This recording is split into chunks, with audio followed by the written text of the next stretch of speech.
Assalamualaikum warahmatullahi wabarakatuh. Perkenalkan, nama saya Sukma Ayu dengan NIM 2230210094. Kemudian ada juga rekan saya yaitu Sri Mariani dengan NIM 2230210079. Di sini kami berdua akan menjelaskan tentang tanggung jawab orang tua terhadap pendidikan mata kuliah fikih hadlona. Baiklah, materi yang pertama adalah pengertian orang tua. Dalam Kamus Besar Bahasa Indonesia, pengertian orang tua adalah ibu kandung dan ayah, orang tua yang dianggap tua, cerdik, pandai, para ahli, dan sebagainya. Orang tua adalah perantara bagi kehadiran kita di muka bumi ini.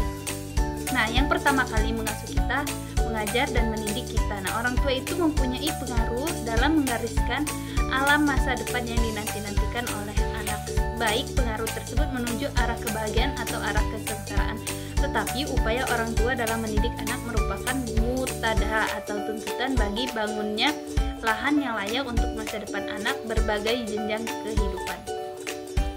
Perhatian orang tua terhadap anak merupakan kewajiban yang ditekankan pada mereka. Nah, adapun masa depan dan perjalanan nasib anak selanjutnya kita serahkan kepada kehendak Allah dan taufiknya. Dengan kata lain, orang tua seharusnya memperhatikan tuntutan-tuntutan kewajiban mereka terhadap anak dan menyebarkan benih yang baik serta memelihara hingga mengantarkan sampai matang dan berbuah. Tanpa dirundung rasa putus asa menyangkut masa depan anak, apabila orang tua sudah berperilaku dan berakhlak baik, taat kepada Allah, menjalankan syariat Islam, dan berjuang sepenuhnya di jalan Allah, serta memiliki jiwa sosial, maka dalam diri anak pun akan mulai terbentuk dan tumbuh dalam ketaatan pula yang mengikuti apa yang telah dicontohkan orang tuanya dalam perilaku mereka sehari-hari. Secara fitrah, orang tua akan mencintai, mengasihi, menyayangi, dan memperhatikan. Al-Quran telah menggambarkan perasaan orang tua terhadap anak ini dengan gambaran yang indah. Tidak diragukan lagi bagi tiap muslim bahwa Al-Quran Karim menghormati kedua orang tua dan kewajiban ketaatan kepada Allah Subhanahu wa Ta'ala. Sampai bila kedua orang tua dari seorang muslim adalah kafir, maka tidak boleh memutuskan hubungannya dengan mereka selama mereka tidak memaksakan kembali kepada kekufuran. Orang tua mesti membentuk anak-anak mereka sedemikian rupa sehingga mereka berhasil di dunia dan di akhirat. Hanya orang-orang seperti itulah yang diberkahi dengan kedudukan mulia orang tua, bukan mereka yang memproduksi anak kemudian membiarkannya menjaga dirinya sendiri dan membawanya ke jurang kejahatan. Orang tua memiliki peranan yang sangat besar bagi pertumbuhan dan perkembangan anak. Ayah, ibu masing-masing mempunyai peranan terhadap pertumbuhan dan perkembangan anak. Nah, selanjutnya ada peran dan tanggung jawab ayah. Menurut syariat Islam, ayah memiliki kedudukan yang penting dan mulia. Ayah adalah kepala keluarga yang memimpin ibu, anak-anak, dan pelayannya. Ayah bertanggung jawab terhadap mereka dan akan dimintai pertanggungjawaban oleh Allah, sebagaimana sabda Rasulullah SAW yang berbunyi, setiap kamu adalah pemimpin dan setiap kamu dimintai pertanggungjawaban terhadap apa yang kamu pimpin. Seorang suami atau ayah adalah pemimpin bagi anggota keluarganya dan ia akan dimintai pertanggungjawaban terhadap apa yang telah dipimpinnya atas mereka. Hadis riwayat Muslim. Peran ayah muslim dalam kehidupan anaknya adalah hal yang paling penting. Al-Quran dan hadis menyebutkan ayah sebagai kepala keluarga, penanggung jawab pemenuhan kebutuhan ekonomi, pendidik, penguasa. Nah, mungkin peran ayah terlihat jelas daripada peran ibu karena lebih banyak terlihat dalam aktivitas sosial daripada perempuan. Seperti yang telah kita lihat, Al-Quran menunjukkan beberapa contoh dari ayah yang menjadi nabi, seperti Luqman menuntun anaknya dalam melaksanakan fungsi kebapakannya dengan keadilan, kebijaksanaan, dan kebenaran. Kata ibu atau al-ummu berarti sebuah sesuatu, maka disebut al-mulkura atau ibu negara dan amat untuk hewan. Kata pokok umumah, dan bila dikecilkan umaimah, ibu dipanggil dengan sebutan ummah, yaitu ya ummi, ya ammati. Kepala atau pemimpin suatu disebut ummuhum atau ibu mereka. Peran ibu dalam pendidikan lebih dominan daripada peranan ayah, sebab ibu lebih banyak menyertai anaknya. Ia merupakan dirinya dan perasaan belas kasihan terhadap anak lebih kuat daripada perasaan belas kasihan dari bapaknya. Maka tidak heran jika ibu lebih lebih dekat dengan hati anaknya.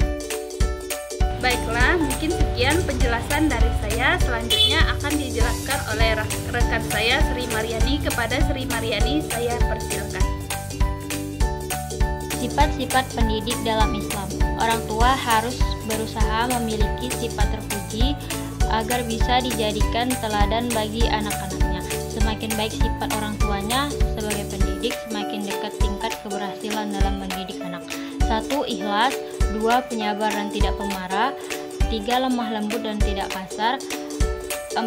Hatinya penuh dengan kasih sayang. 5. Memiliki yang termuda di antara dua perkara selagi tidak dosa.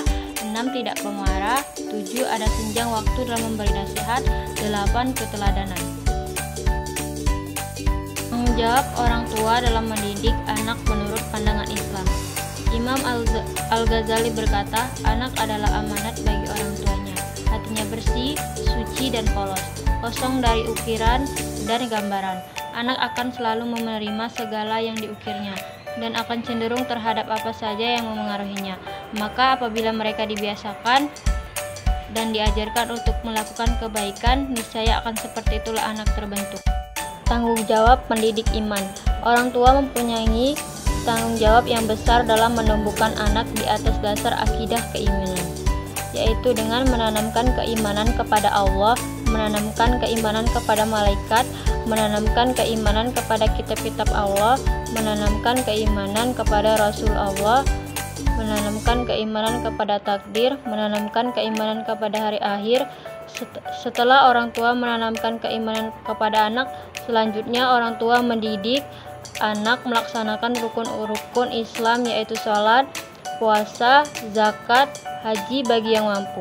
Tanggung jawab pendidikan moral. Sejak masa kanak-kanak, anak tumbuh kembang dengan berpijak pada landasan iman kepada Allah dan terdidik untuk selalu takut, ingat, bersandar, meminta pertolongan dan berserah diri kepadanya.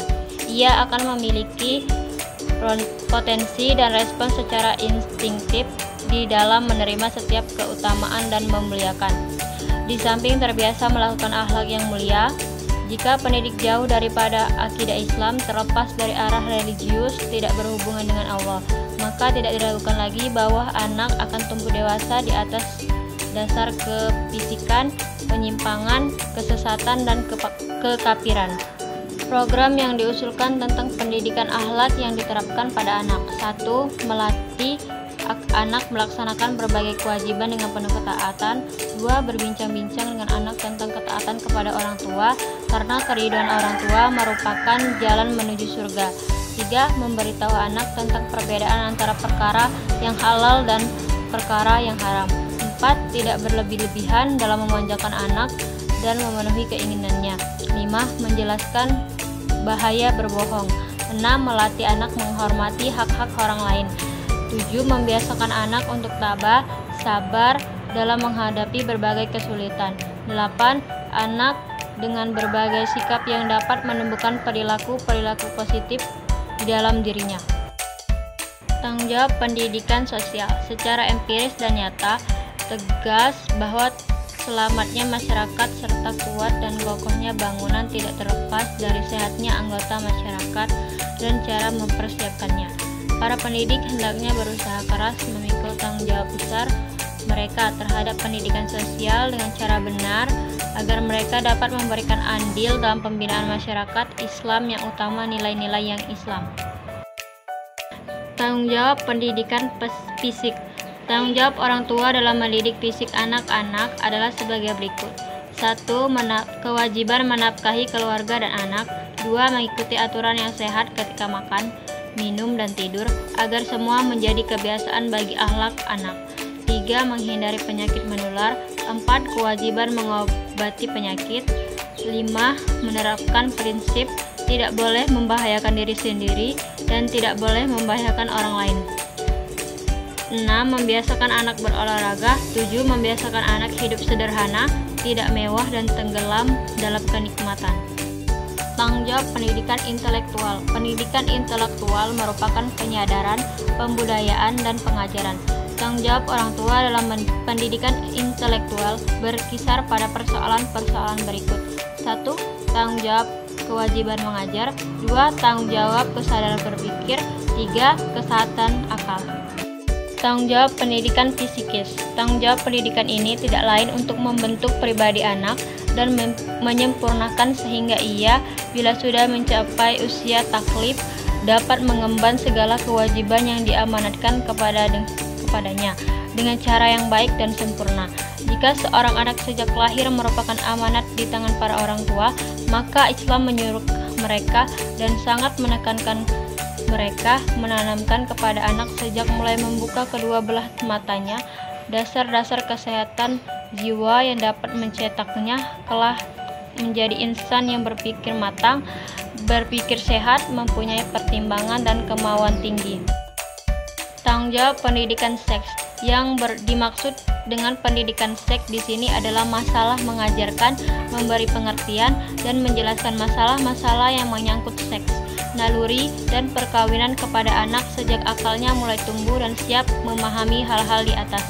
Dengan demikian, ketika anak mencapai usia remaja dan dapat memahami persoalan hidup, ia akan mengetahui mana yang halal dan mana yang haram. Bahkan tingkah laku Islam yang luhur menjadi adat dan tradisi bagi anak tersebut. Ia tidak mengikuti kehendak syahwat, hawa nafsu, dan tidak menempuh jalan yang sesat. Dr. Abdullah Nasi Ulwan merinci tahapan perkembangan seks bagi anak. Tahapan tamyiz atau pembeda, yakni saat anak berusia 7-10 tahun, anak diajari menutup aurat, tidur terpisah antara laki-laki dan perempuan, dan tidak meminta izin bila anak memasuki kamar orang tua. Tahapan murohaqah, umur 10-14 tahun, anak harus dijauhkan dari rangsangan-rangsangan seks. Tahap balik, 14-16 tahun. Pada saat ini, anak sudah benar-benar siap menanggung dosa dan pahala. Tahap dewasa, 16 tahun ke atas. Anak dipersiapkan tentang tata cara jima, hak, dan kewajiban suami istri jika anak akan menikah dan disuruh berpuasa manakala belum mampu menikah. Tujuan pendidikan seks: memberi informasi yang benar dan memadai kepada generasi muda muslim sesuai dengan kebutuhan ketika usia balik, memberikan peringatan kepada anak-anak muslim tentang rencana busuk kaum Yahudi beserta antek-anteknya, menjauhkan mereka dari jurang kenistaan dan lembah kemesuman, mengatasi problematika seksual para remaja melalui sudut pandang Islam, menjauhkan generasi muda muslim dari teori serta kebohongan sengaja disebarkan Yahudi, memperkokoh manhaj atau metode Islam dalam memelihara kemuliaan diri agar pemuda-pemudi Islam dapat mengerti serta mampu membedakan antara yang halal dan haram dalam hubungan dengan masalah seksual. Baik, mungkin itu saja pemaparan materi dari kelompok kami. Kami akhiri. Wabillahi taufiq wal hidayah. Wassalamualaikum warahmatullahi wabarakatuh.